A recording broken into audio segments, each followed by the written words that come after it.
Welcome back to Revenge Room. If you're new here, this is the place where betrayal meets justice, where the wicked get exactly what they deserve, and where patience becomes the ultimate weapon.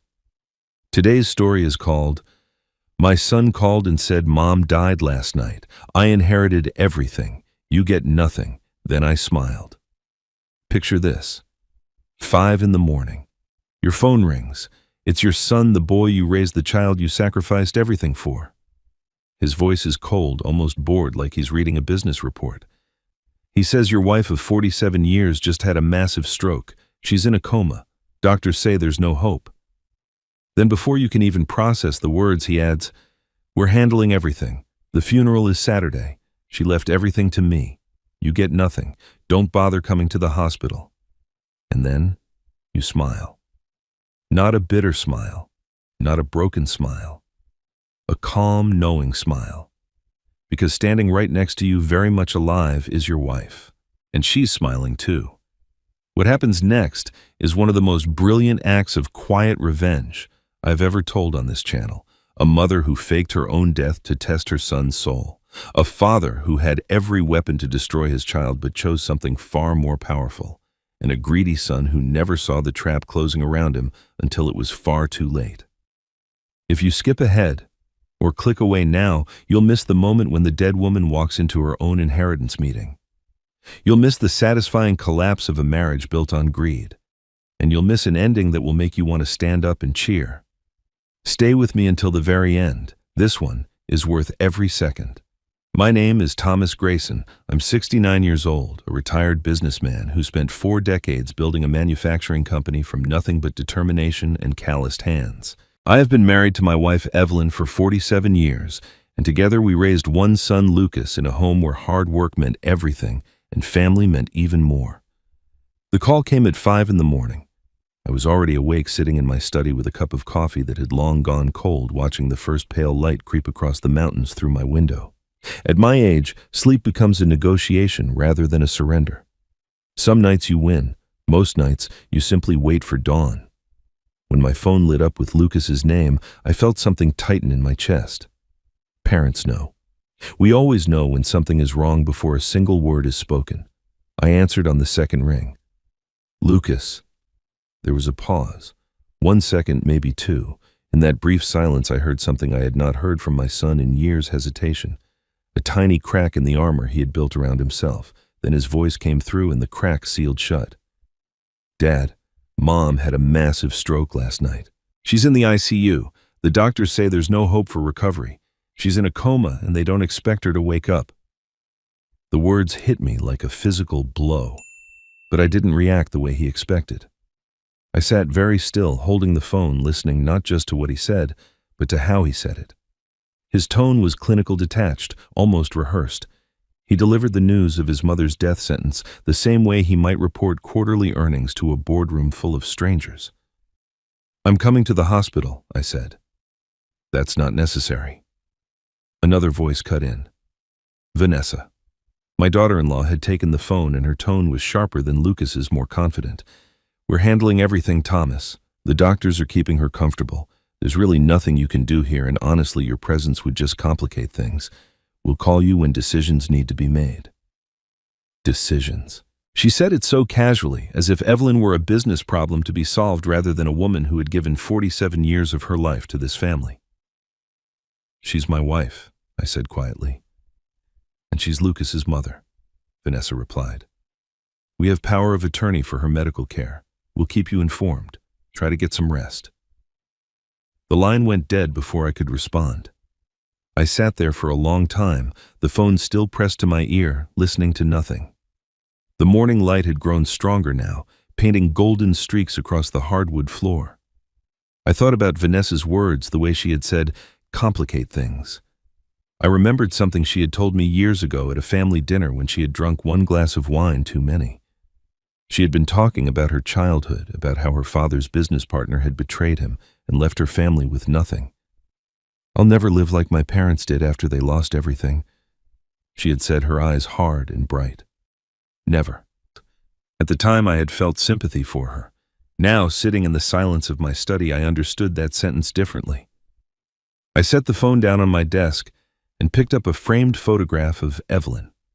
It was taken on our 30th anniversary, her hair just beginning to silver, her smile as warm as the first day I met her. I looked at that smile for a long moment. Then I smiled too. Not a bitter smile, not a grieving smile. A calm, knowing smile, the kind Evelyn herself had taught me to wear when the world tried to break us. "So it begins," I whispered. That night, as I lay in bed staring at the ceiling, my phone buzzed again. The screen showed Sophie's name. My granddaughter, 12 years old and wiser than anyone in that house gave her credit for. I answered immediately. "Grandpa," her voice was barely a whisper, trembling. "I'm here, sweetheart. I'm scared. Mom and Dad are acting strange. They keep talking about money and lawyers and what happens next. They haven't cried once, Grandpa. Not once. And I miss Grandma so much, and I don't understand why nobody is sad, and I just wanted to hear your voice because you're the only one who—" The line went dead. Someone had caught her. I lowered the phone slowly, my heart aching for that child caught in a storm she did not create. But beneath the ache, something else stirred. Certainty. Evelyn had always said that truth reveals itself in crisis, that pressure does not create character, but exposes it. My son and his wife had just shown me exactly who they were. They thought my smile meant surrender. They thought I was just a tired old man who would step aside and let them take everything. They didn't know that Evelyn had taught me to smile like that 40 years ago, right before she won. I drove to the hospital before dawn, ignoring Vanessa's instructions completely. 47 years of marriage does not end with a phone call and a dismissal. Whatever legal documents Lucas had signed, whatever authority he believed he held, I was still Evelyn's husband.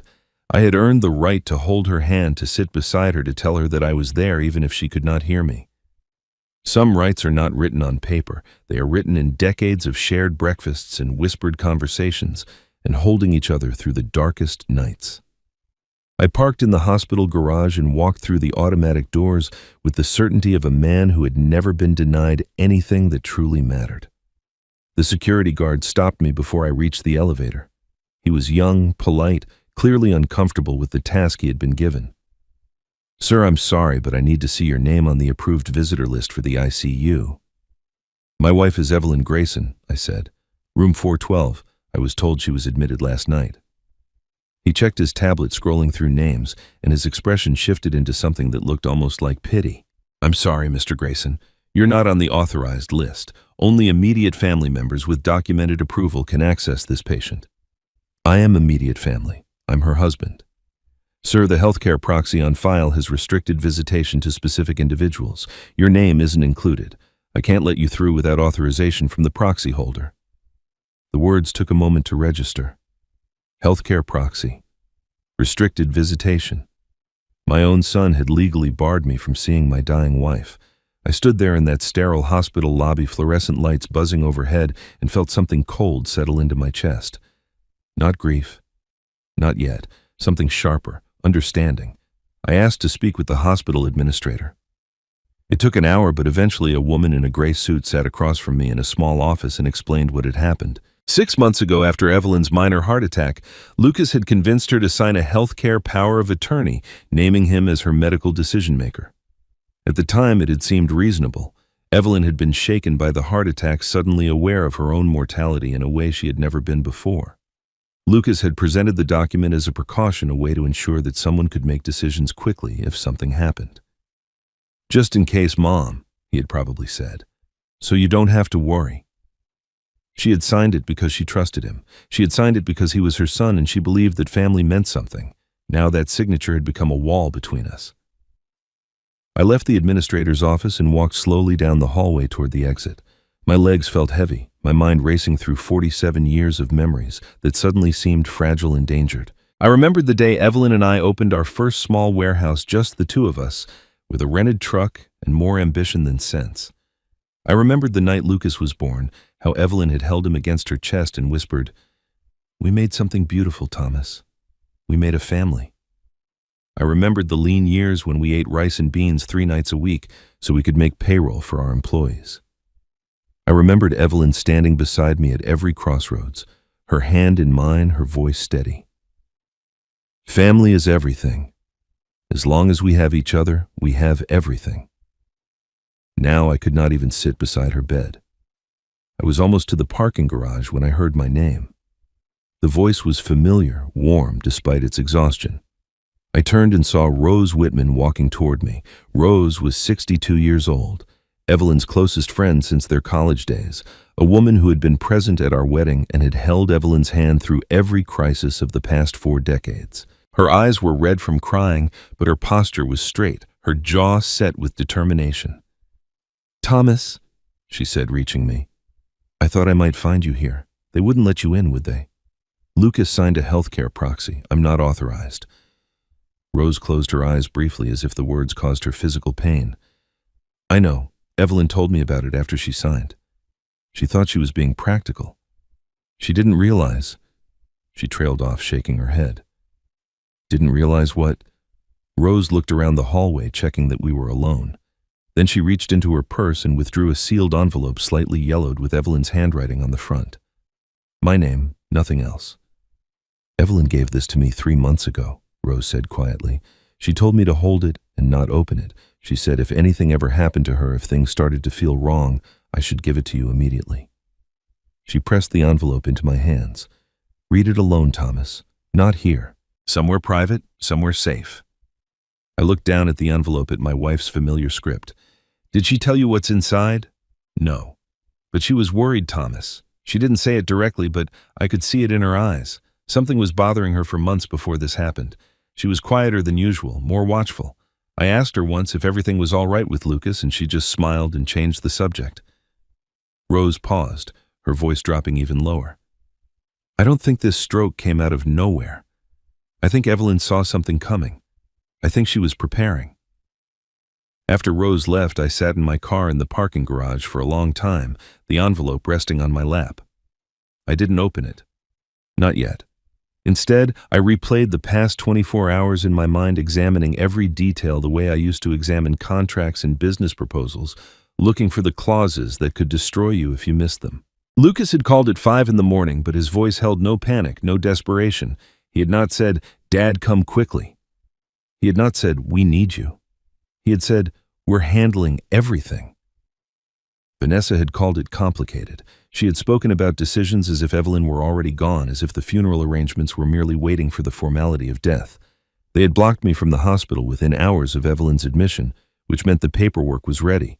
The instructions were clear. The plan was already in motion. This was not grief. Grief is messy, irrational, desperate. This was organized. This was calculated. This was a hostile takeover executed with corporate precision, the kind of move I had seen 100 times in business, but never expected to see in my own family. Someone had planned this. Someone had been waiting for exactly this moment. And as I held my wife's envelope in my trembling hands, I realized something else. Evelyn had seen it coming long before I did. I did not open the envelope in the car. Some things require sacred ground, a space where the words can settle into your bones without the intrusion of strangers passing by or fluorescent lights flickering overhead. I drove home in silence, the envelope resting on the passenger seat beside me like a living thing. Like Evelyn herself was sitting there waiting for me to be ready. The morning traffic blurred past my windows, but I saw none of it. My mind was already in that envelope, already reaching for whatever truth my wife had left behind. When I finally reached home, I went straight to my study and closed the door. This room had always been our shared sanctuary, the place where Evelyn and I had made every important decision of our lives together. The leather chair by the window still held the faint impression of her body from the countless evenings she had spent reading there while I worked at my desk. Her reading glasses still sat on the side table, waiting for her return. I settled into my own chair, took a deep breath, and carefully broke the seal on the envelope. Inside was a single letter, handwritten on Evelyn's personal stationery, the cream-colored paper she used only for messages that mattered. The date at the top stopped me cold. 3 months ago. She had written this 3 months before her stroke, before any of this nightmare began. My hands trembled slightly as I began to read. "My dearest Thomas, if you are reading this, Lucas has made his choice." The words hit me like a cold wind. She had known. Somehow, impossibly, my wife had known this was coming. I continued reading, and with each paragraph the picture grew clearer and more devastating. Evelyn wrote that she had noticed changes in Lucas beginning about 2 years ago, subtle shifts that a less attentive mother might have missed. He had started asking questions about the family trust, casual inquiries that seemed innocent enough at first. How was the business structured? Who controlled what assets? What would happen to everything if something happened to us? She had answered honestly, never suspecting ulterior motives, until she noticed that Vanessa was always present during these conversations, always listening with a little too much interest. Then came the secret meetings. Evelyn had seen Lucas and Vanessa huddled together in whispered conversations that stopped abruptly whenever she entered the room. She found documents on Lucas's desk during a visit to their home, printouts about inheritance law and estate planning that he quickly shuffled away. She overheard a phone call where Vanessa mentioned the timeline and making sure everything is in place. Small things individually meaningless, but together they formed a pattern that broke her heart. I wanted to confront him, Evelyn wrote. Every instinct I had as a mother screamed at me to grab my son by the shoulders and demand to know what he was planning, but I held back. I needed to understand the full scope of what was happening. I needed to know if my son was still my son, or if he had become something else entirely. So I watched, I listened, I gathered evidence not for a courtroom, but for my own understanding. And what I learned nearly destroyed me. She described how Lucas and Vanessa had been systematically positioning themselves to take control of everything we had built. The healthcare power of attorney was just one piece of a larger puzzle. They had consulted lawyers about contesting wills. They had researched how to have elderly parents declared incompetent. They had mapped out every asset, every account, every property, and assigned values to things that should have been beyond price. Our life's work had become a spreadsheet to them, our marriage reduced to an obstacle between them and their inheritance. But Evelyn had not simply watched and wept. That was not her way. Instead, she had taken action. I have prepared a test, she wrote, not to trap Lucas but to reveal him. I have worked with Arthur Klein to create conditions that will show who our son truly is when he believes no one is watching. The trust has been restructured. The assets have been protected in ways Lucas does not yet understand. Everything is in place for the truth to emerge, whatever that truth may be. She explained that Arthur held all the details, that he would guide me through what came next when the time was right. She did not elaborate on the specifics, and I understood why. If this letter had fallen into the wrong hands, the entire plan could have been compromised. Even in her preparation for betrayal, Evelyn was protecting us. The final paragraphs of the letter shifted in tone. The strategic language fell away, replaced by something raw and tender. Thomas, I know you. I know the fire that burns in you when someone threatens what we have built. I know you will want to fight, to confront, to destroy those who would hurt us. But I am asking you, my love, to resist that impulse. Do not rescue Lucas from the consequences of his choices. Let him show us who he has chosen to become. If there is any hope of saving our son, it lies in allowing him to face the truth of his own actions. And if there is no hope, then at least we will know. The not knowing would be worse. The letter concluded with words that would echo in my mind for days to come. There is more I could not write here.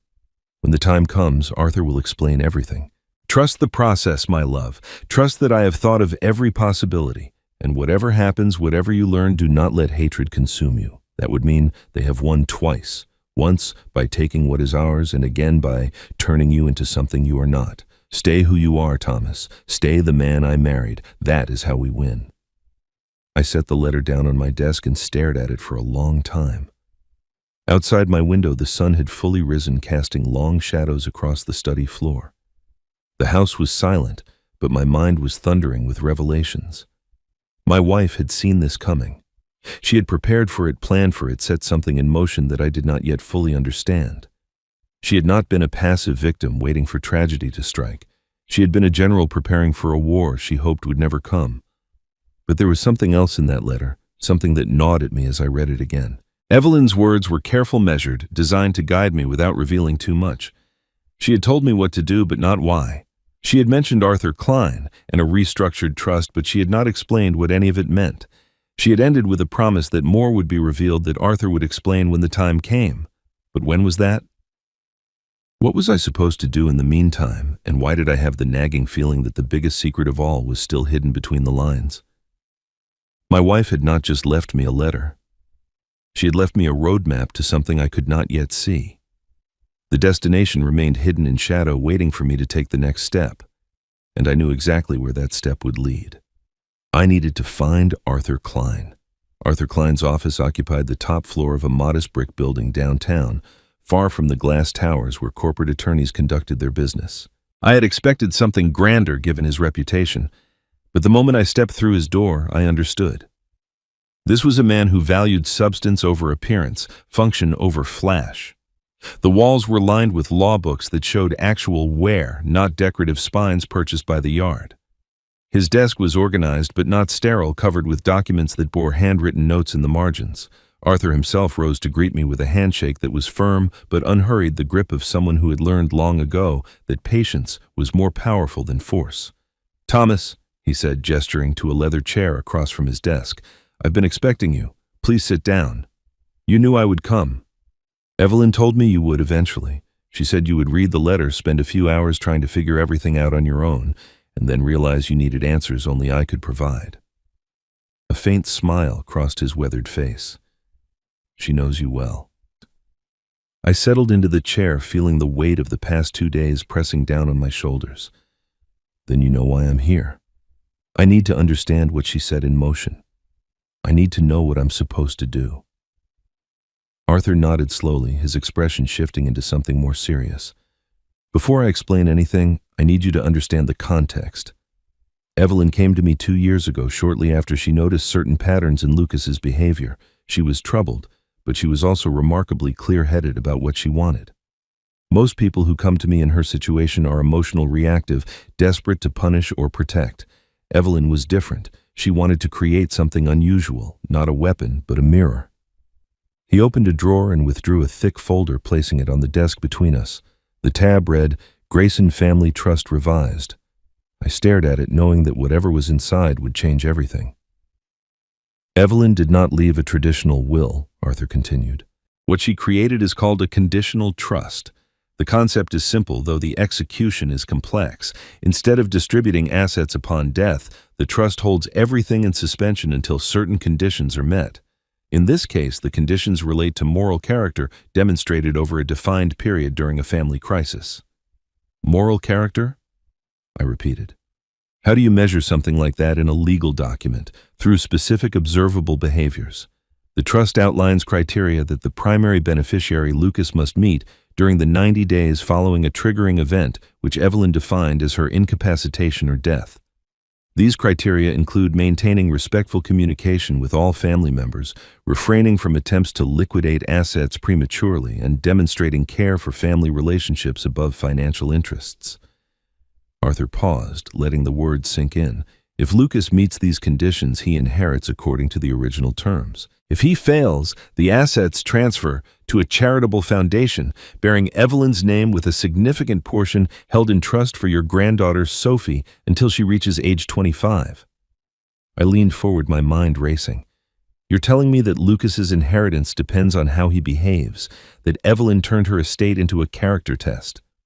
"Precisely. And here is the critical detail." Arthur's eyes met mine with a gravity that made my stomach tighten. "Lucas received these documents 6 months ago. Evelyn insisted on full transparency. She wanted him to have every opportunity to understand what was at stake, to make informed choices about how he would conduct himself. He never mentioned anything about conditions to me.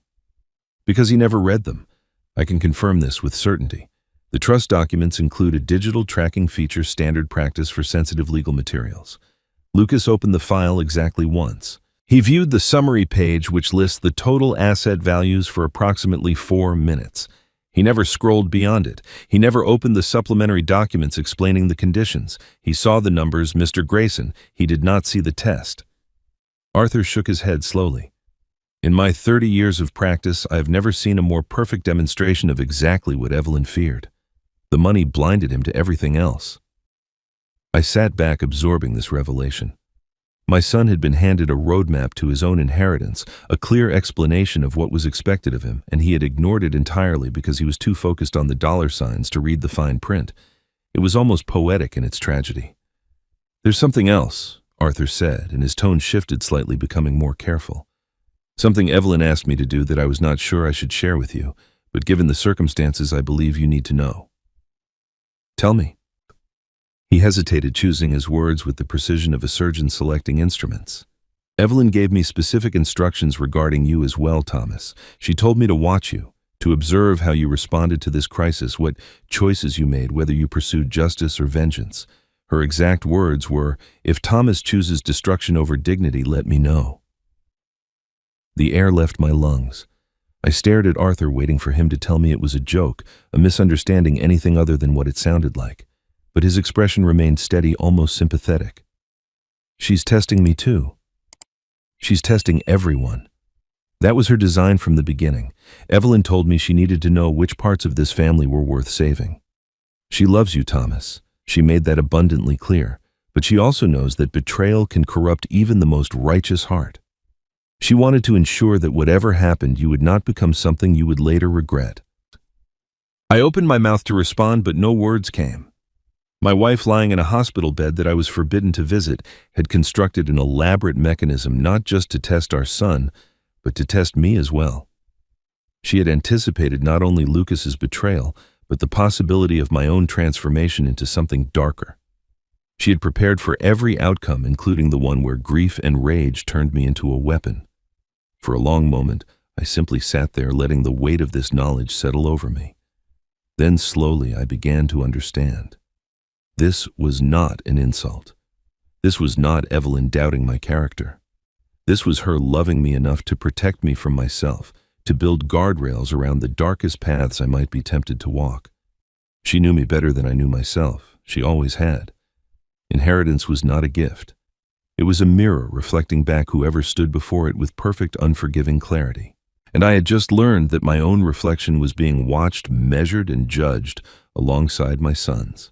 I left Arthur's office with more questions than answers, but one thing had become painfully clear. I didn't truly know my own son.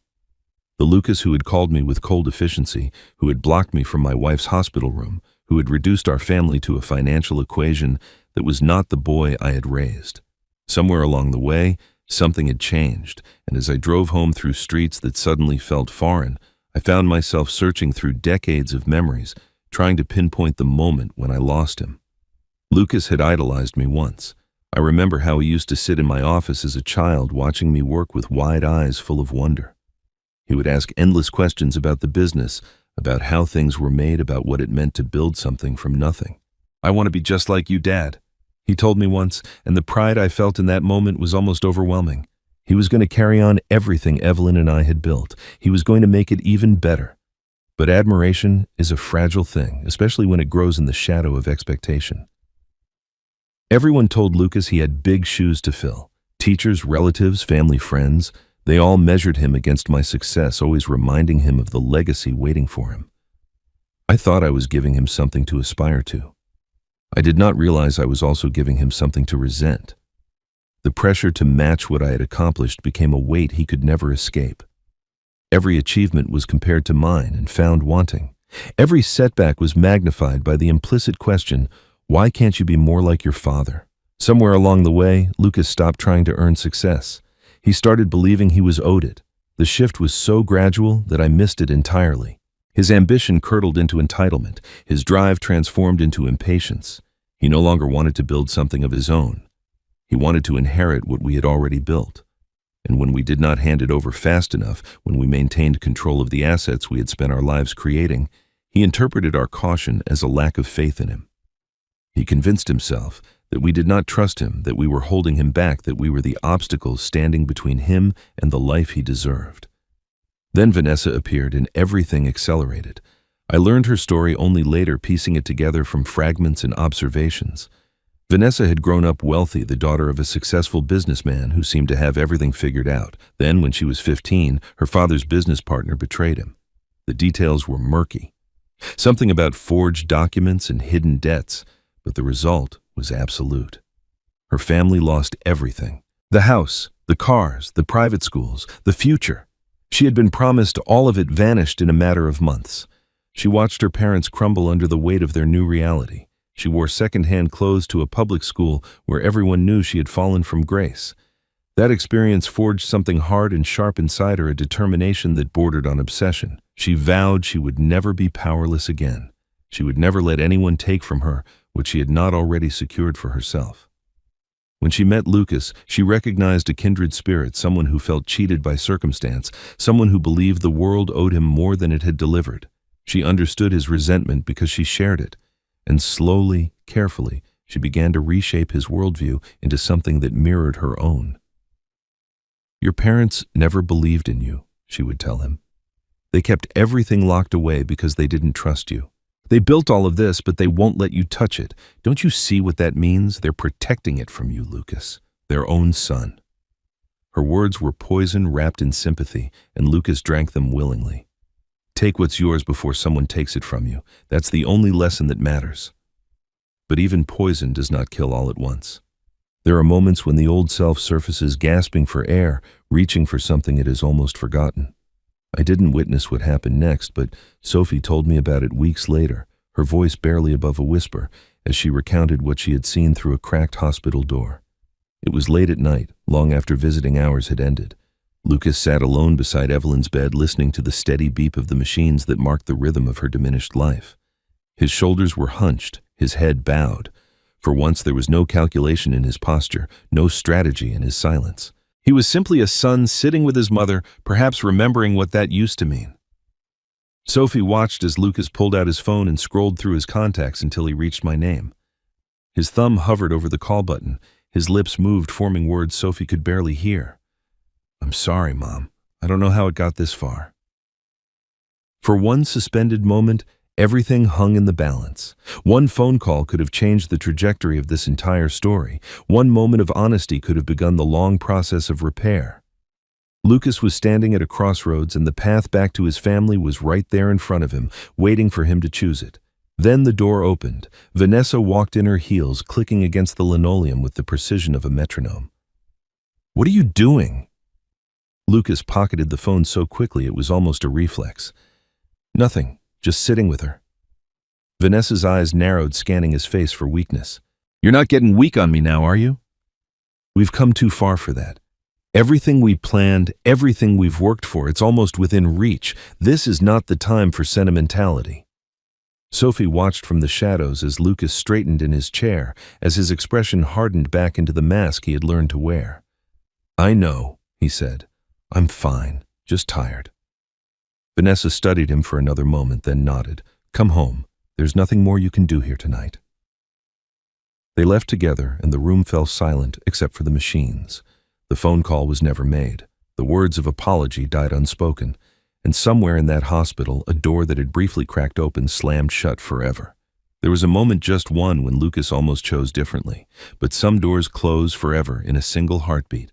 Knowing what I now knew about Lucas and Vanessa, about the forces that had shaped their choices, I faced a decision of my own.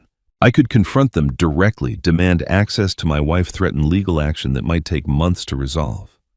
Or I could do something far more difficult. I could become what they expected me to be, a broken old man, helpless and defeated, no threat to anyone. The second option required swallowing my pride, but pride is a luxury I could no longer afford. Evelyn had asked me to let the truth reveal itself. To do that, I needed to get close enough to see it. I called Lucas the next morning, and I let my voice tremble. It was not entirely an act. The grief beneath the performance was real enough. I simply allowed it to surface in ways I normally would have controlled. "Lucas," I said, my words halting and uncertain. "Please, I'm begging you. Let me see her one more time. She's my wife, 47 years son. I need to say goodbye. I need to hold her hand and tell her I love her. Just 10 minutes. That's all I'm asking. 10 minutes with my own wife." There was a pause on the other end of the line. I could almost hear Lucas calculating, weighing the risks and benefits of granting my request. Finally, he spoke, his tone magnanimous in the way of someone who believes they have already won. "All right, Dad. I think we can arrange that. I'll meet you at the hospital this afternoon. 10 minutes. "Thank you," I whispered, letting my voice crack. "Thank you, son." I arrived at the hospital at the appointed time and found Lucas waiting for me in the lobby. He looked tired but composed, dressed in a suit that probably cost more than my first car. He guided me through the corridors with a hand on my elbow, playing the role of dutiful son with practiced ease. Security waved us through without question, The power of attorney that had blocked me before now opened doors because Lucas was at my side, demonstrating his compassion for the cameras and the nurses and anyone who might later be asked to testify about his character. The door to Evelyn's room stood slightly ajar. Lucas pushed it open and gestured for me to enter. "I'll give you some privacy," he said. "But 10 minutes, Dad. The doctors have been very clear about limiting stimulation." I nodded and stepped inside. The door closed behind me with a soft click. Evelyn lay motionless in the hospital bed, surrounded by machines that beeped and hummed with mechanical indifference. Tubes ran from her arms to bags of fluid hanging on metal stands. A ventilator helped her breathe in steady artificial rhythms. Her eyes were closed, her face relaxed as if she were simply sleeping after a long day. I pulled a chair close to the bed and sat down heavily, reaching for her hand. Her fingers were warm. I noticed it immediately, the gentle heat of living flesh that seemed too vibrant for someone hovering at death's door. Her skin had color too, a faint blush beneath the surface that did not match the gray pallor I had expected. I stared at her hand in mine, my heart suddenly racing. Something was wrong with this picture. Something did not fit. Then I caught myself. Grief does strange things to the mind. It makes you see hope where none exists, makes you interpret random details as signs and signals.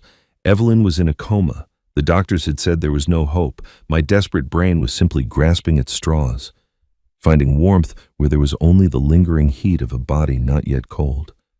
I squeezed her hand gently and leaned close to her ear. "I'm here, my love," I whispered. "Whatever you've planned, whatever happens next, I'm with you. I'll see it through." The machines beeped on, offering no response, but I could have sworn just for a moment that her fingers tightened almost imperceptibly around mine. My 10 minutes were nearly over when I heard voices in the hallway. Vanessa's voice, sharp and businesslike, carried through the door that had drifted slightly open. "How soon can we discuss end-of-life options? The family is ready to make difficult decisions. We don't want to prolong her suffering unnecessarily. What's the process for discontinuing life support?" A nurse responded in softer tones, something about protocols and waiting periods, but Vanessa cut her off. "Yes, I understand there are procedures, but surely there's some flexibility when the prognosis is this clear. We're talking about quality of life here, dignity. Surely you can appreciate that the family needs closure." My jaw tightened so hard I thought my teeth might crack. Vanessa was not asking about Evelyn's comfort. She was asking how quickly she could remove the obstacle between herself and our assets. My wife was lying in that bed, possibly still fighting, and Vanessa was already shopping for the most efficient way to end her life. Very slowly, I reached into my pocket and pulled out my phone. Colorado is a one-party consent state. I knew that from years of business dealings where verbal agreements needed documentation. I touched the record button and held the phone casually in my lap, its microphone pointed toward the door. Vanessa's voice continued now, discussing timelines and paperwork, her tone as clinical as if she were negotiating a contract. I captured every word. When Lucas finally knocked and opened the door, I was ready. I rose from the chair slowly, unsteadily, letting exhaustion and grief show in every movement. I shuffled toward the doorway with the uncertain gait of a man whose world had collapsed.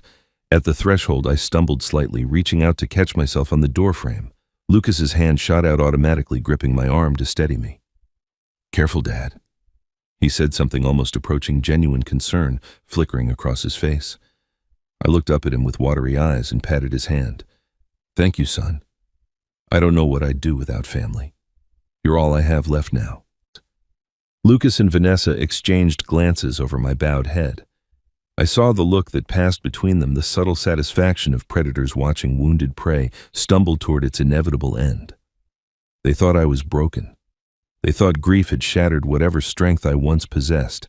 They saw exactly what I wanted them to see, a helpless old man clinging to his son because he had nothing else. They did not see the steel behind my eyes. They did not notice the phone still warm in my pocket, its memory now holding evidence of their true intentions. They did not understand that every trembling step, every cracked word, every moment of performed weakness was a carefully calculated move in a game they did not even know they were playing. They saw an old man falling apart. They did not realize grief was my disguise, and I had just gathered my first weapon. The recording on my phone was valuable, but evidence alone does not win battles. I needed allies, people who could see through the masks that Lucas and Vanessa wore so convincingly.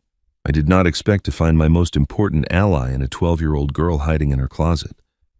Sophie called me 3 nights after my visit to the hospital. It was past 11, long after a child her age should have been asleep. When I saw her name on my phone, my first instinct was fear. Something must be wrong. But when I answered, her voice came through in a whisper so soft I had to press the phone hard against my ear to hear her. "Grandpa." "It's me. I'm in my closet. I don't want them to hear." "Sophie, sweetheart, what's wrong? Are you okay?" "I'm fine. I just needed to talk to you. There are things happening here, Grandpa, things I don't understand, and I didn't know who else to tell." I settled into my chair, forcing my voice to remain calm and steady despite the alarm bells ringing in my head. "I'm listening, honey. Take your time." She took a shaky breath. "Mom and Dad fight every night now. After they think I'm asleep, they go downstairs and argue about money and lawyers and what's going to happen next. Mom keeps saying the same thing over and over. She says, 'When this is over, we'll finally have the life we deserve.' And Dad just agrees with everything she says. He doesn't argue. He doesn't disagree. He just nods and says, 'I know,' like he's afraid of her or something." My grip tightened on the phone. The picture Sophie was painting confirmed everything I had suspected but hoped was not true.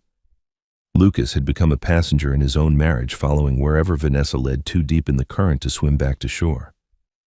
"There's something else," Sophie continued, her voice dropping even lower. "I had a dream about Grandma last night. It felt different from regular dreams, more real somehow." She paused, and I heard her swallow hard. "She was sitting on the edge of my bed just like she used to when she would read me stories. And she looked at me and smiled and said, 'Don't be sad, sweetheart. Grandma's still watching. I'm still here.' Then I woke up and my room was empty, but I could still smell her perfume, Grandpa. That lavender one she always wears. I know it sounds crazy. I know it was just a dream, but it felt so real, like she was really there." My heart clenched in my chest. Children create comforting illusions when they grieve. Their minds construct fantasies to soften the sharp edges of loss. Sophie missed her grandmother desperately, and her subconscious had given her a moment of peace. That was all. It had to be all, and yet something about her words stirred a memory I could not quite grasp, the warmth of Evelyn's hand in the hospital, the color in her cheeks, the way her fingers had seemed to tighten around mine. I pushed the thought away. Grief was making me as fanciful as my granddaughter. "Dreams can feel very real sometimes," I said gently, "especially when we love someone as much as you love your grandmother." "I know." Sophie's voice steadied slightly, becoming more determined. "But that's not the main reason I called. I heard something else, Grandpa. Something bad." "What did you hear?" "Mom was on the phone yesterday. I don't know who she was talking to, but she was laughing. She said—" Sophie's voice caught, and I heard the pain in her hesitation. "She said, 'Once the old woman is officially gone, we can liquidate everything, finally cut the dead weight loose.' And then she laughed again like it was funny, like Grandma was just a thing in the way." The words hit me like physical blows. Old woman, dead weight, liquidate. These were not the words of a grieving daughter-in-law. These were the words of someone counting down the days until an obstacle was removed. Vanessa had stopped pretending, at least in private. And Sophie, hiding in hallways and listening through doors, had heard it all. "Grandpa," Sophie's small voice pulled me back. "What's going to happen? Is Grandma going to die? Is everything going to change?" I wished I could give her certainty. I wished I could promise that everything would be fine, that the adults would fix this, that she did not need to carry this burden. But Sophie had already seen too much for empty reassurances. She deserved honesty, or at least as much honesty as I could offer. "I don't know what's going to happen," I told her. "But I want you to remember something, Sophie. Your grandmother loves you more than anything in this world. That love doesn't disappear no matter what. And the truth always finds a way to the surface, even when people try to bury it. Can you be brave for me? Can you keep your eyes open and trust that things will work out the way they're supposed to?" There was a long pause. Then Sophie's voice came back, small but steady. "I can be brave, Grandpa. I promise." After we said goodbye, I sat alone in the darkness of my study for a long time. Of everyone in this family, the adults with their schemes and their lawyers and their carefully constructed plans, only a 12-year-old had the courage to speak the truth. She had handed me something more valuable than evidence. She had given me hope that somewhere in the wreckage of this family, something pure still survived. I didn't have to wait long for the next chapter to unfold.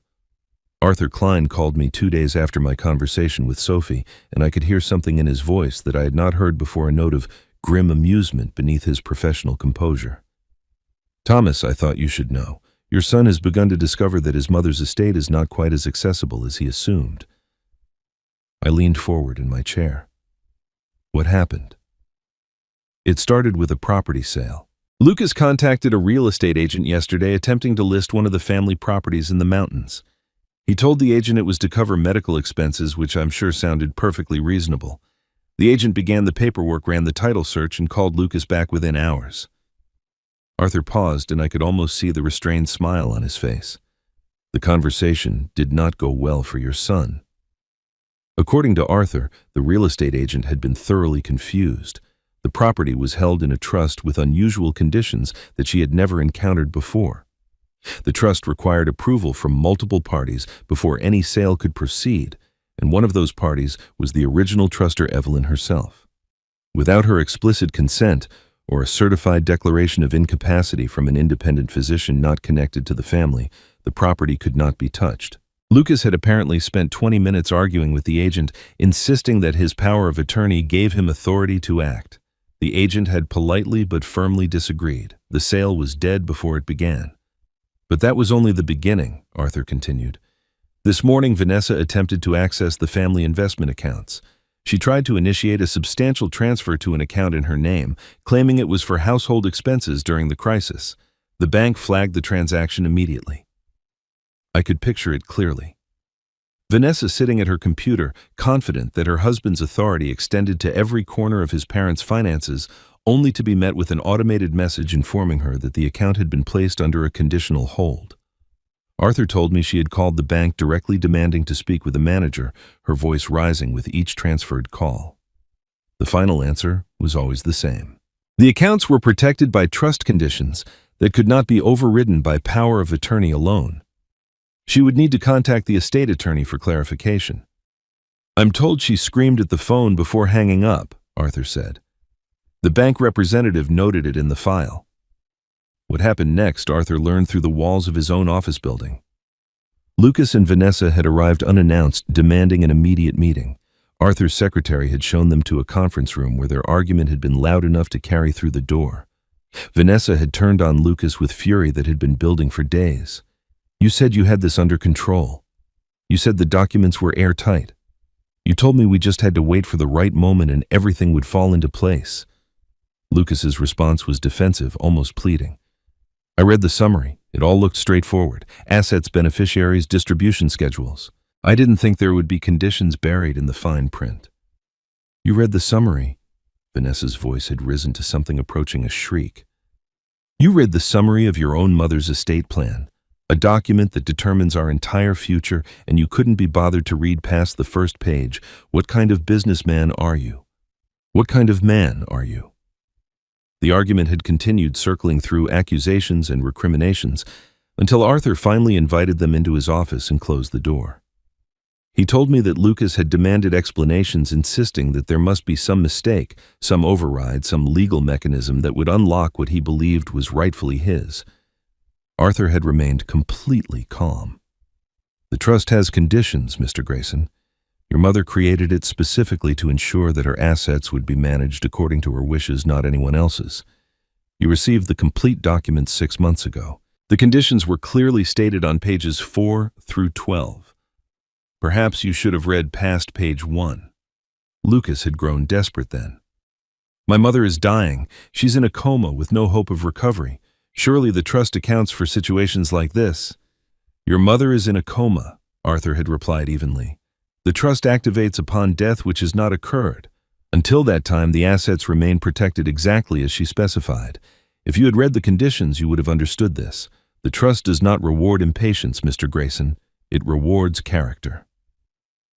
The meeting had ended shortly after, with Lucas and Vanessa leaving in cold silence, their alliance visibly fracturing under the weight of their own miscalculations.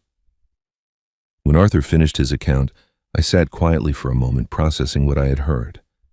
Evelyn's design was working exactly as she had intended. The trap was not made of locks and chains, but of conditions and consequences, a system that simply required Lucas to reveal himself through his own choices. He had tried to take what was not yet his, and the trust had responded by holding firm. "What happens now?" I asked. "Now we wait," Arthur said.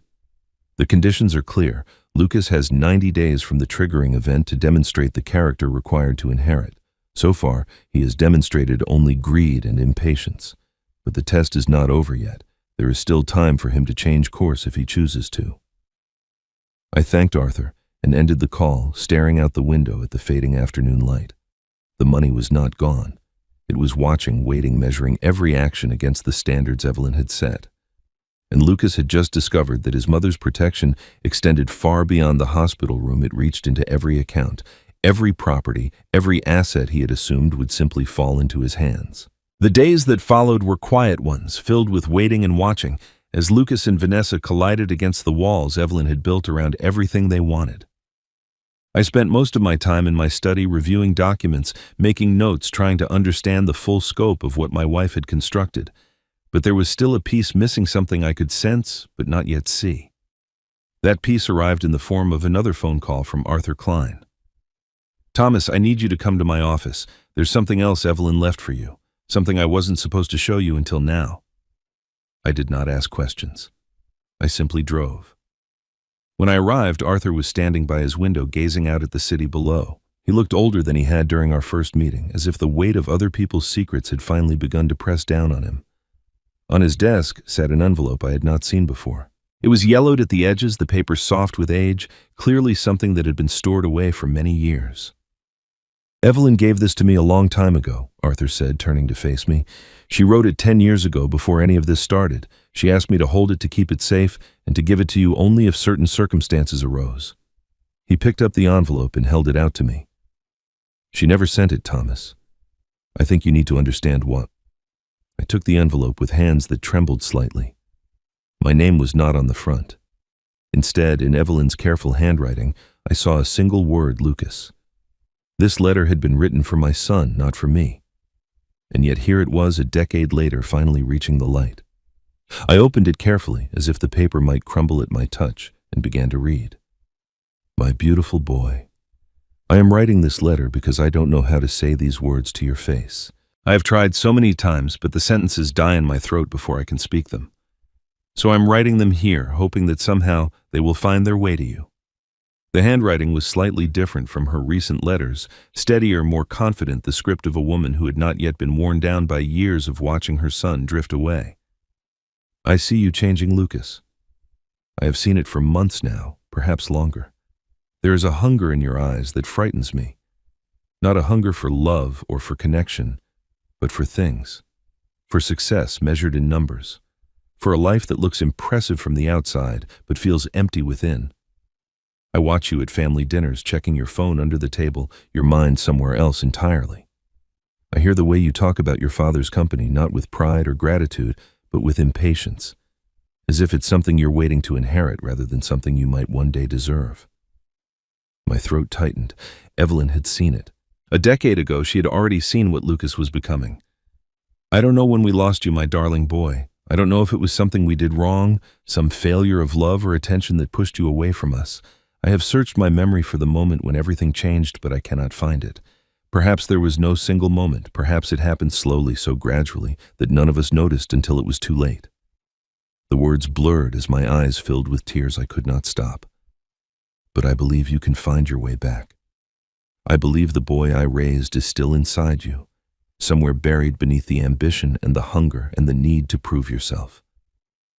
Please, Lucas, come home. Not to this house, you know where to find the house. Come home to who you used to be. Come back to the family who loves you not for what you can achieve, but simply for who you are. We are still here. We are still waiting, and we will welcome you with open arms whenever you are ready." The letter ended there, unsigned, as if Evelyn had intended to add more, but never found the words. I looked up at Arthur. Why didn't she send it? He met my gaze with something like sorrow. She was going to. She planned to give it to Lucas on her 60th birthday. She thought that milestone might make him reflective, might open a door for a real conversation. Arthur paused, his jaw tightening. But that morning Lucas called to cancel. He said he had a critical meeting that couldn't be rescheduled, a deal that was too important to miss. He chose business over his mother's birthday, Thomas. She hung up the phone, put the letter in a drawer, and never took it out again. I sat in silence, the letter resting in my lap, unable to speak. 10 years. For 10 years, Evelyn had carried this grief alone, watching our son slip further and further away, while holding in her hand the words that might have saved him. She had never shown me this letter, never told me how deeply she was hurting. She had borne it in silence, protecting me from a pain she thought I could not handle, hoping against hope that Lucas would find his own way back.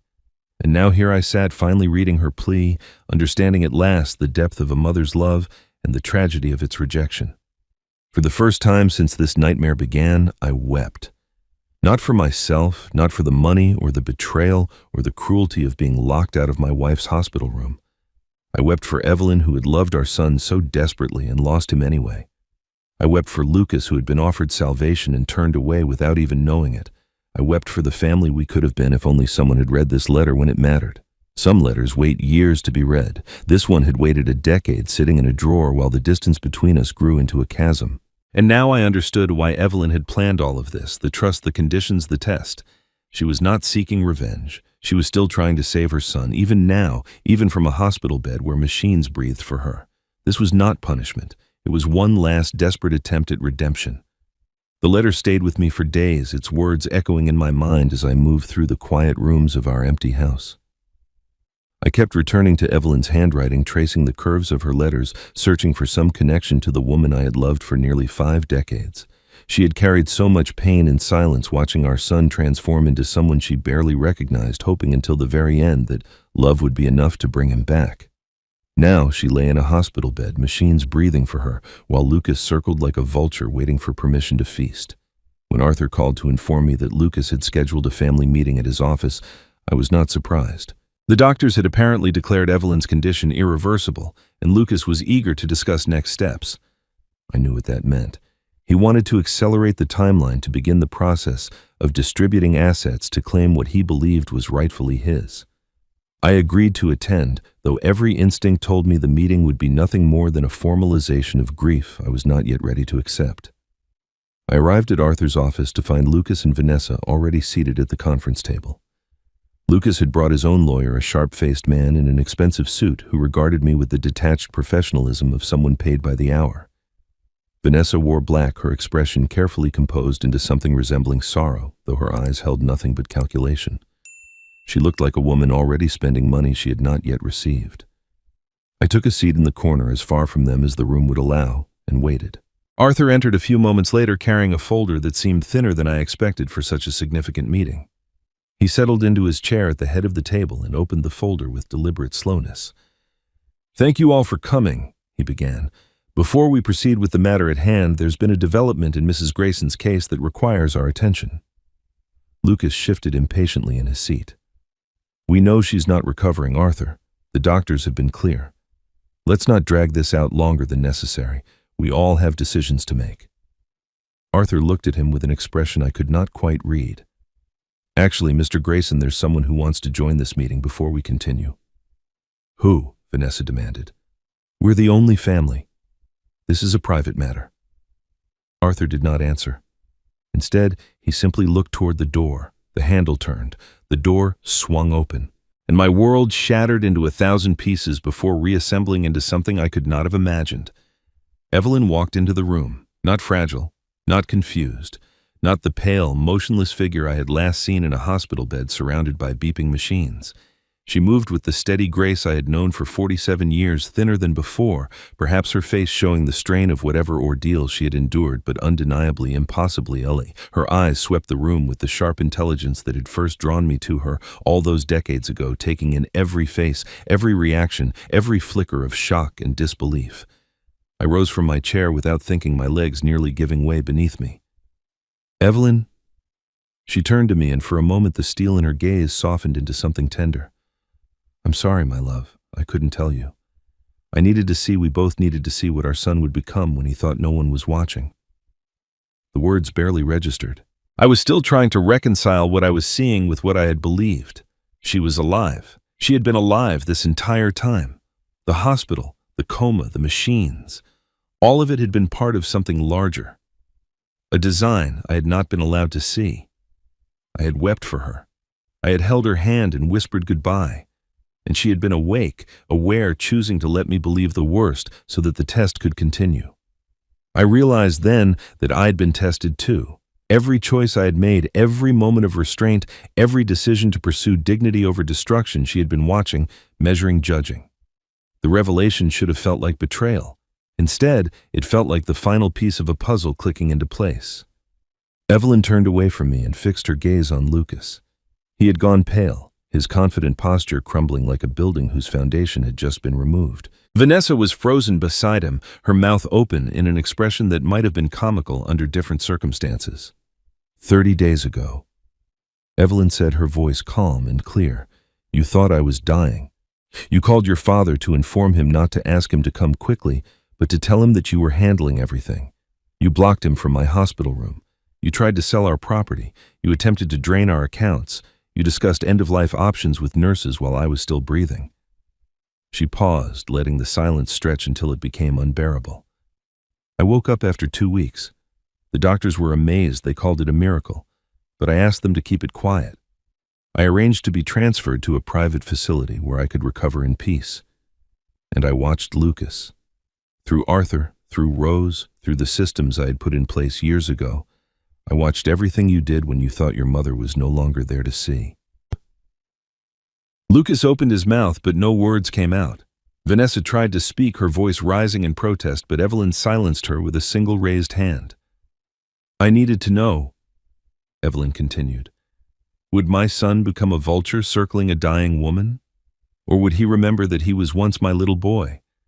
The child I held in my arms, the young man I believed could be something good. Her voice cracked slightly on the last word, and I saw the grief beneath her composure. I've seen enough, Lucas. I know my answer now. This was not revenge, it was judgment, and the judge had just risen from the grave to deliver her verdict. The conference room had emptied quickly after Evelyn's appearance. Lucas and Vanessa had fled without a word, their lawyers trailing behind them in stunned silence. Arthur had excused himself with professional discretion, leaving Evelyn and me alone in a room that still echoed with the magnitude of what had just occurred. For a long moment, we simply stood there looking at each other across a distance that felt both infinite and impossibly small. Then I crossed the room and pulled her into my arms. She felt thinner than I remembered, more fragile, but her embrace was strong and sure.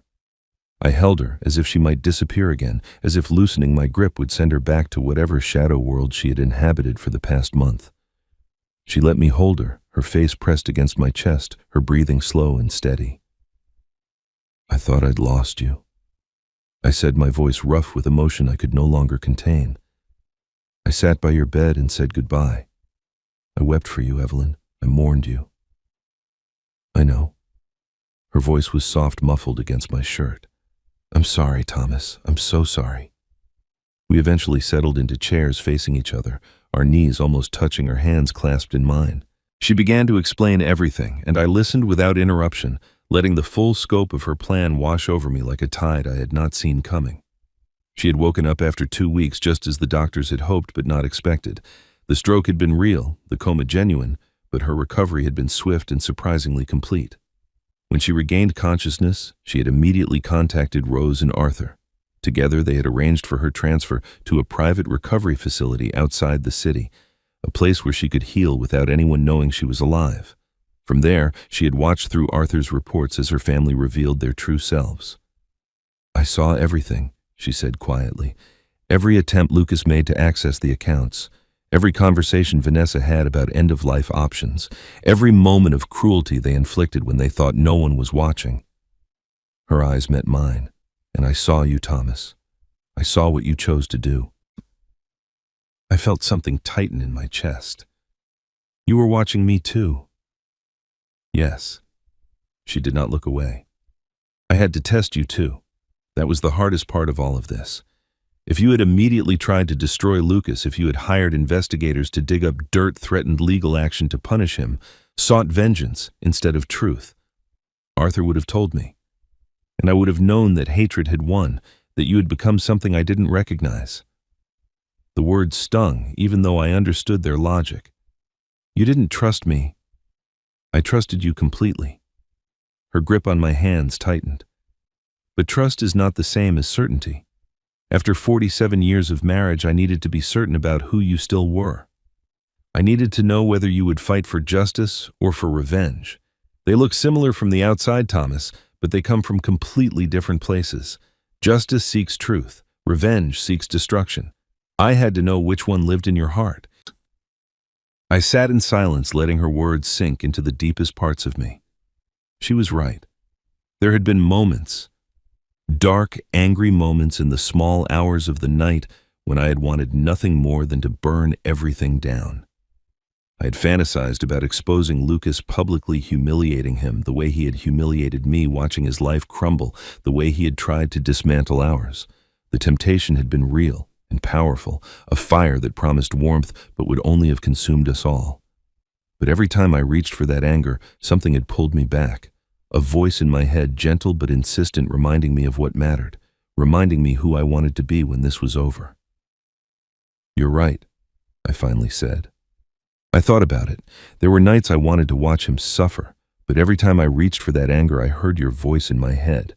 Don't let them win twice. That's what you wrote in your letter. I must have read those words 100 times. Evelyn's eyes filled with tears. You heard me. I always hear you, even when you're not there. She lifted my hand to her cheek and held it there, her tears warm against my skin. For a long moment, we simply existed in that silence, two people who had somehow found their way back to each other through a maze of deception and heartbreak. Finally, I asked the question that had been forming since she first walked through that door. What now? What happens to Lucas? Evelyn's expression shifted, the tenderness giving way to something more complex. He failed the test. He had every opportunity to choose differently, and he chose greed every single time. The trust conditions are clear. He has forfeited his inheritance. But, she smiled faintly, and I saw in that smile the same stubborn hope that had made me fall in love with her all those years ago. But I'm not finished yet. There's one more chance I'm going to give him. One more door I'm going to leave open. Whether he walks through it is entirely up to him. I can't force him to become the man I raised him to be. I can only show him that the path still exists. I studied her face, marveling at the depth of love that could survive such profound betrayal. She had every right to close every door, to cut Lucas off completely and never look back. Instead, she was still trying to save him, still hoping that somewhere inside the man who had tried to plunder her estate was the little boy who had once believed that family meant everything. She had not just tested our son. She had tested our marriage, our values, the very foundation of who we were as individuals and as partners.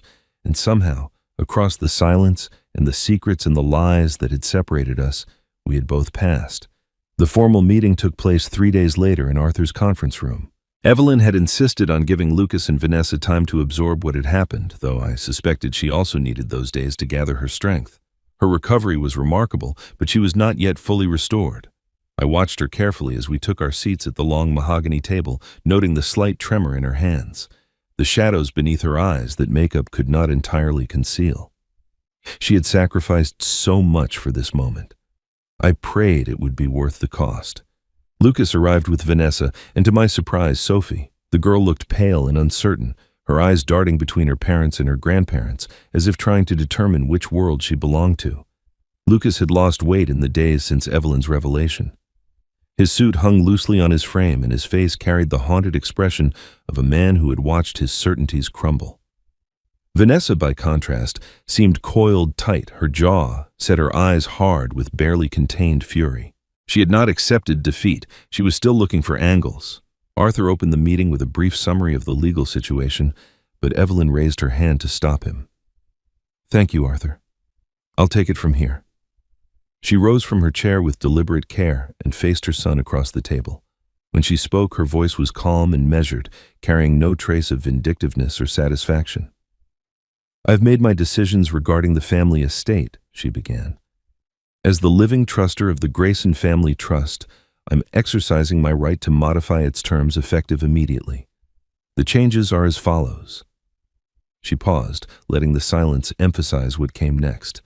70% of all family assets will be transferred to a charitable foundation bearing my name. The foundation will support education and healthcare initiatives for underserved communities, causes your father and I have always believed in." Lucas's face remained frozen, but I saw his hands clench beneath the table. "The remaining 30%, Evelyn continued, will be held in trust for Sophie untouchable until she reaches the age of 25. This portion will be managed by an independent trustee with no connection to either of her parents. Sophie's future is protected regardless of what choices the adults in her life make." Vanessa leaned forward, her voice sharp. "And what about us? What about Lucas's inheritance?" Evelyn turned to face her daughter-in-law with an expression that held neither anger nor pity. "You and Lucas will receive nothing." The words landed like stones dropped into still water, their ripples spreading through the room. Vanessa's face flushed red, but Evelyn continued before she could interrupt. "This is not a punishment. I want to be clear about that. You have both shown me through your actions over the past month that you don't need our money. You are willing to take it eagerly, ruthlessly, but you don't need it. You are both intelligent, capable people. Lucas has skills and education that many would envy. Vanessa, you have ambition that could move mountains if directed toward building rather than taking." Evelyn's gaze softened slightly, though her voice remained firm. "You will have to prove what you're capable of without the safety net of inherited wealth. I believe that's the greatest gift. I can give you the opportunity to become something on your own terms." For a moment, the room held its breath. Then Vanessa exploded. "This is insane!" She slammed her palms on the table, rising to her feet. "You can't do this. We have rights. Lucas is your son, your only child. You can't just disinherit him because you didn't like how he handled a crisis." She whirled on Lucas, her voice rising to something approaching a shriek. "Say something! Do something! Are you just going to sit there while your mother steals your future?" Lucas did not move. He stared at the table. His shoulders slumped, his silence more eloquent than any words could have been. Vanessa's mask finally shattered completely. "I can't believe this," she spat, her voice dripping with contempt. "I can't believe I wasted years on your pathetic family. Years of smiling at dinner parties, pretending to care about your boring stories, waiting for the payoff that was supposed to make it all worthwhile. And now this." She laughed bitterly. "I should have known. Your parents never respected you, Lucas. They never thought you were good enough, and you know what, they were right." The room fell silent. Vanessa's words hung in the air, ugly and irreversible. I watched Lucas's face as the woman he had married revealed exactly what their relationship had always been: a transaction, nothing more. A long-term investment that had just failed to deliver returns. In the quiet that followed, a small movement caught my eye. Sophie had risen from her chair. She walked around the table, past her frozen father, past her seething mother, until she stood before Evelyn. Without a word, she wrapped her arms around her grandmother and held on tight. "I love you, Grandma," she whispered. Evelyn's composure finally cracked. She embraced her granddaughter with tears streaming down her face, holding the child who represented everything good that might still be salvageable from this wreckage. Sophie looked back at her parents, at her father, who could not meet her eyes, at her mother, who had just revealed the hollowness at the center of their family. Then, with the quiet certainty of a 12-year-old who understood more than anyone had given her credit for, she made her choice. She stayed at Evelyn's side. They had not lost everything, Lucas and Vanessa. They still had their health, their education, their potential. But they had lost something far more valuable than money. They had lost respect. Their families, their daughters, and perhaps most devastatingly their own. And respect, unlike an inheritance, cannot be recovered with a signature or restored through legal proceedings. It must be rebuilt one honest action at a time if it can be rebuilt at all. The days following the meeting were quiet ones. Evelyn rested, her body still recovering from the ordeal she had put herself through. Sophie stayed with us, her presence filling the house with a lightness that had been absent for too long. Lucas and Vanessa had retreated to their own corners, their marriage visibly fracturing under the weight of Vanessa's outburst and Lucas's paralysis. I heard through Arthur that Vanessa had already contacted a divorce attorney. The alliance that had once seemed so formidable was crumbling from within. But I had unfinished business of my own. Late one evening, I sat alone in my study with a file spread across my desk. Arthur had compiled every piece of evidence I had gathered over the past month, organized into a damning narrative of betrayal and greed. The recordings I had made at the hospital were there, capturing Vanessa's eager discussions about end-of-life options. Documents showed Lucas's repeated attempts to circumvent the trust to sell properties he did not own to access accounts that were never his to touch. Sophie's testimony about what she had witnessed and overheard filled several pages, her innocent words painting a portrait of parents who had discussed liquidating her grandmother's estate while the woman still breathed. Arthur had been blunt in his assessment. With this evidence, Lucas could face serious charges: elder abuse, attempted fraud, conspiracy to defraud. Given the circumstances and the documentation, we're looking at 5 to 10 years minimum. If you want to pursue this, I can have the paperwork filed by end of week. The file sat before me like a loaded weapon, waiting for me to pull the trigger. I reached into my desk drawer and pulled out a photograph I had kept there for decades.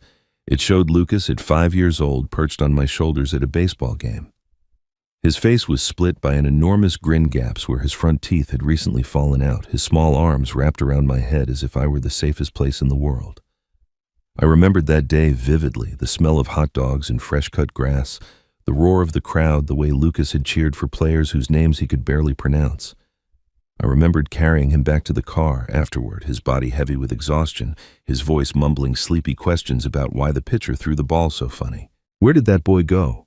When did the child who trusted me completely transform into the man who had tried to rob me blind?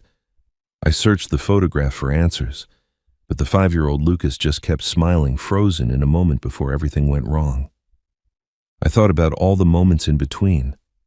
Teaching him to ride a bicycle in the driveway, running alongside him with my hand on the seat until he found his balance, showing him how to tie his shoes, his small fingers fumbling with the laces while I patiently demonstrated again and again. Sitting with him at the kitchen table on countless evenings, helping with homework, listening to his dreams, trying to shape him into a man who would make us proud. Something had broken along the way, something I had not seen until it was too late to fix. And now I held in my hands the power to break him completely, to send my own son to prison, to watch him led away in handcuffs, to ensure that whatever future he might have built would be forever shadowed by a criminal record. I stood and walked to the fireplace. A small fire burned there, casting dancing shadows across the walls of my study. I held the file in my hands, feeling its weight, understanding its power. One phone call to Arthur, one signature on a complaint. That was all it would take. I opened the file and removed the first document. I looked at it for a long moment. Then I fed it to the flames. Page by page, I destroyed the evidence, the recordings, the documents, the testimony. All of it curled and blackened in the fire, transforming into ash that floated upward like dark snowflakes. I watched each page burn, feeling something release inside me with every piece that disappeared. This was not weakness. This was choice. This was deciding what kind of man I wanted to be when this story ended. I did not hear Evelyn enter, but I felt her presence behind me. She stood in the doorway, watching silently as the last pages turned to ember and ash. When it was done, I turned to face her. "I won't become what he became," I said. "Destruction is his language, not mine. If I use these weapons, I become just another person who chose vengeance over mercy. I become someone Lucas could point to and say, 'See, they were never better than me. They just had more power.' I won't give him that excuse. I won't let him make me into a monster so he can feel less alone in his choices." Evelyn crossed the room and took my hand. Her eyes were bright with tears, but she was smiling. "I knew you'd make that choice," she said softly. "That's why I married you. That's why after 47 years, I still believe in who we are." "He might never change," I said. "He might walk away from this and learn nothing. He might spend the rest of his life blaming us for his failures." "Maybe." Evelyn squeezed my hand. "But we'll know that we gave him every chance. We'll know that when we had the power to destroy him, we chose not to. The rest is up to him. That's always been true, Thomas. We can build doors. We cannot force anyone to walk through them." I looked back at the fireplace where the last embers of the evidence were fading to gray. I had the power to destroy my son. I had the justification, the documentation, the legal standing. But some fires you do not start.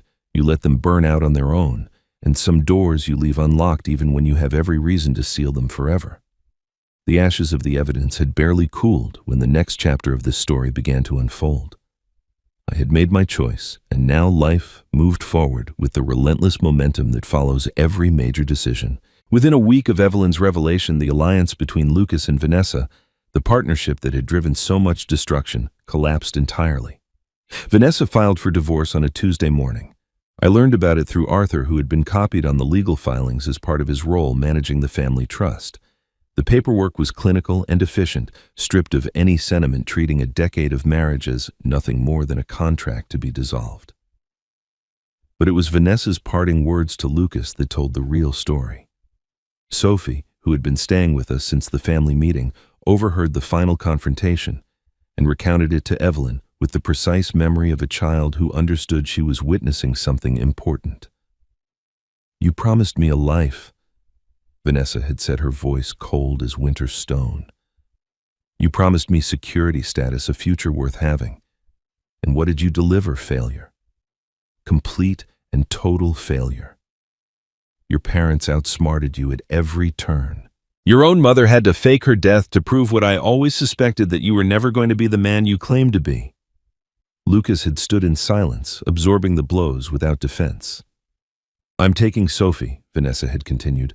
"She's the only leverage I have left, and I intend to use it. Your parents might have cut you off, but they won't let their precious granddaughter suffer. They'll negotiate. They always do." That was the moment, Sophie told us, when something changed in her father's face. Not anger, she was clear about that. Something quieter. Something that looked almost like awakening. For the first time, Lucas seemed to see Vanessa clearly, not as a partner, not as the woman he loved, but as someone who had viewed their entire relationship as a transaction. Their marriage had been built on what he could provide, and now that he could provide nothing, the marriage had no foundation left. But it was Vanessa's mention of Sophie that truly broke through.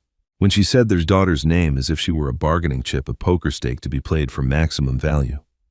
Lucas finally found his voice. "No," he said. The word was quiet but firm. Vanessa had laughed. "No, you don't get to say no. You don't get to have opinions anymore. You're nothing, Lucas. You have nothing. Sophie stays with me." The custody mediation took place 2 weeks later in a conference room that smelled of stale coffee and old paper. I was not present. This was Lucas's battle to fight, but Arthur provided a detailed account afterward. Vanessa had arrived with a high-powered attorney armed with arguments about stability and primary caregiving and the importance of maternal bonds. Lucas had come alone, having declined representation at the last moment. He said he wanted to speak for himself. Vanessa's lawyer made the opening presentation, painting Lucas as an absent father, too consumed by work and schemes to truly know his daughter. When it was Lucas's turn, he did not respond with legal arguments or counter-accusations. He simply spoke. "I know I haven't been the father Sophie deserves," he said, his voice steady despite the weight of admission. "I've made mistakes I can never undo. I prioritized things that didn't matter and neglected the one person who should have mattered most. But I'm here now, and I'm asking for the chance to do better." Vanessa scoffed audibly. "You think you can raise her alone? You don't even know her. You don't know her friends, her fears, her dreams. You probably don't even know her favorite color." Lucas turned to look at his soon-to-be ex-wife with an expression Arthur described as heartbreaking in its clarity. "Purple," he said quietly. "Her favorite color is purple. It's been purple since she was 4 years old, when she saw a field of lavender on a family trip to California and said it looked like the sky had melted onto the ground. Her best friend is a girl named Maya, who lives 3 streets over. She's afraid of thunderstorms but pretends not to be because she doesn't want anyone to think she's a baby. And her dream is to be a marine biologist because she watched a documentary about dolphins when she was 7 and decided she wanted to spend her life protecting them." The room fell silent. "You'd know all of that," Lucas continued, "if you'd ever asked, if you'd ever looked at her as anything other than an accessory or a strategy. But you didn't. You never did. And that's why Sophie stays with me. Not because I'm perfect, I'm far from it, but because I actually see her. I always have, even when I was too foolish to show it." Vanessa's attorney requested a recess. When they returned, the tone had shifted entirely. Arthur later told me that Vanessa's lawyer had advised her to accept a settlement, given the documentation of her behavior during Evelyn's hospitalization, her casual discussions of end-of-life options, her outburst at the family meeting. She was unlikely to win primary custody in any court. Fighting would only extend the proceedings and drain resources she would need for her fresh start. The final agreement gave Lucas primary custody of Sophie with generous visitation rights for grandparents. Vanessa would have scheduled weekends and holidays supervised initially with the possibility of expansion if she demonstrated consistent involvement. It was not the victory she had imagined when she filed for divorce. It was not the leverage she had planned to wield. It was instead the first real consequence of treating people as instruments rather than souls. Sophie received the news with quiet relief. She did not celebrate her mother's defeat or her father's victory. She simply nodded and asked if she could call her friend Maya to tell her she would not be moving away after all. Children, I have learned, often understand priorities better than adults. For Evelyn and me, the outcome was bittersweet. Our son had taken a single step toward redemption, not a leap, not a transformation, but one genuine act of fatherhood after years of neglect. He had fought for something that mattered. He had spoken truth about his daughter that revealed a capacity for love we had feared was extinguished entirely. It was not enough to erase what he had done. It was not enough to rebuild the trust he had shattered, but it was a beginning, and beginnings are the only place where new stories can start. For years, Lucas had fought for money, for status, for position and power, and all the empty things that crumble to dust when you try to hold them too tightly. And now, for the first time, he had fought for something real. Whether it would be enough remained to be seen. Whether one act of genuine love could grow into a pattern of redemption or wither under the weight of old habits, that was a question only time could answer. But the door was open. And for now, that was enough. A year passed as years do, carrying us forward into a life that looked nothing like the one we had known before.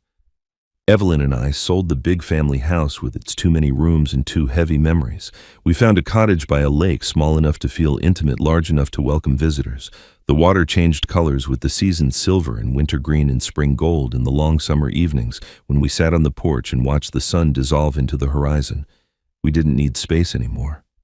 We needed peace, and peace, we discovered, had been waiting for us all along in places we had never thought to look. Sophie visited every Sunday. She would arrive in the morning and stay until dusk, her laughter filling the cottage with a brightness that made the walls seem to glow. She was thriving in ways that astounded us, more confident, more curious, her eyes holding a spark that had been dimmed during the dark months of her parents' schemes. She had started a journal, she told us, where she wrote down things she wanted to remember. Recipes Evelyn taught her, stories I told about the old days, observations about the birds that gathered at our feeder. She was building her own archive of memories, and we were grateful to be part of it. On one of those Sunday evenings, as the sky turned amber and pink above the lake, Evelyn turned to me with a question I had not expected. "I've always wondered something," she said, her voice soft with reflection. "That morning when Lucas called to tell you I was dying, you smiled. I saw it later on the hospital security footage Arthur obtained. Everyone else would have collapsed, wept, panicked, but you smiled. Why?" I was quiet for a long moment, letting the question settle into the space between us. The answer had lived inside me for over a year, waiting for the right moment to be spoken. "Because I knew you," I finally said. 47 years, Evelyn. In all that time, you have never done anything without a plan. You've never been caught off guard by anything that truly mattered. When Lucas told me you were gone, something didn't fit. The words he said, the way he said them, they described a tragedy, but my heart refused to believe it. I turned to look at her, at the face I had loved through every season of our lives. I smiled because somewhere deep down I thought maybe you'd outsmarted death itself. I didn't know how, I didn't know what you'd planned, but I knew you. And knowing you meant believing that the story wasn't over yet. Evelyn's eyes glistened, but she didn't cry. She simply took my hand and held it, her grip warm and sure. The sound of tires on gravel interrupted our silence. A car pulled up the driveway, not Sophie's usual ride, but a vehicle I recognized from another life. Lucas emerged slowly, thinner than he had been, older in ways that had nothing to do with the calendar. He did not approach the cottage. He stood by his car, hands in his pockets, watching as Sophie burst through our front door and ran toward him across the lawn. "Daddy!" she called, and the word carried across the evening air like a small miracle. Lucas caught her in his arms and held her close. From where we sat, I could see his face over her shoulder, uncertain, wounded, but present in a way he had not been for years. He looked toward the porch, toward Evelyn and me, and raised one hand in an awkward wave. We nodded back, no words, not yet, Perhaps someday there would be conversations, explanations, the slow and painful work of rebuilding what had been broken. But not today. Today, the nod was enough. Sophie hugged us goodbye and ran back to her father's car. We watched them drive away, the taillights disappearing around the bend in the road, and then we were alone again with the lake and the fading light. "Do you think he'll ever fully come back?" Evelyn asked. I considered the question carefully before answering. "I don't know. The damage was deep and healing takes longer than hurting. But we left the door open. We gave him every chance we could. What he does with that is up to him now." Evelyn leaned her head against my shoulder, and we sat together watching the sun complete its descent. The lake turned to fire, then to shadow, then to the deep blue stillness of evening. And as the first stars appeared above the water, I smiled, the same smile from that terrible morning a year ago, but transformed by everything that had happened since. It was not surrender. It was not bitterness. It was not revenge. It was freedom. The freedom that comes from choosing dignity when destruction would have been easier. The freedom of a conscience unburdened by cruelty. The freedom of a love that had survived the worst test imaginable and emerged not unscathed but unbroken. Sometimes the strongest revenge is choosing dignity. But the greatest victory is standing at the end of the story and knowing you would make the same choice again, even knowing the cost. And that is the story of a smile that meant freedom. You know, I have told many stories on this channel. Stories of betrayal, of revenge, of justice served cold. But this one hits differently. Because Thomas and Evelyn did not win by destroying their son. They won by refusing to become what he had become. And that takes a kind of strength that most people never find. Here's what I want you to take away from this story. First, pay attention to the small signs. Evelyn noticed her son changing 2 years before the crisis hit. She saw the secret meetings, the questions about money, the hunger in his eyes. She did not ignore those signs. She prepared. Too many parents dismiss warning signals because they do not want to believe their children could betray them. But love without awareness is just blindness. You can love someone completely and still protect yourself from what they might become. Second, never underestimate the power of documentation. Thomas recorded conversations. Evelyn created a conditional trust. Arthur kept meticulous records. In the end, the truth was undeniable because they had proof. If you are in a situation where someone might try to take advantage of you, document everything. Keep copies. Tell a trusted friend or attorney. Hope for the best, but prepare for the worst. Third, and this is the hardest lesson, revenge is not the same as justice. Thomas had every legal right to send Lucas to prison. He had the evidence, the testimony, the documentation, but he burned it all. Not because Lucas deserved mercy, but because Thomas refused to let hatred turn him into someone he did not want to be. That choice did not fix his son. It might never fix his son, but it preserved Thomas's soul. And sometimes that is the only victory that matters. Finally, leave doors open. Not for everyone, not for people who will only use those doors to hurt you again, but for the ones who might someday find their way back. Lucas took one small step toward redemption when he fought for Sophie. One step is not a journey, but every journey begins somewhere. If this story resonated with you, share it with someone who needs to hear it. Subscribe if you have not already. And remember, the strongest revenge is not destruction. It is dignity. It is standing at the end of the storm and knowing exactly who you are. Until next time, this is Revenge Room. Take care of yourselves and take care of each other.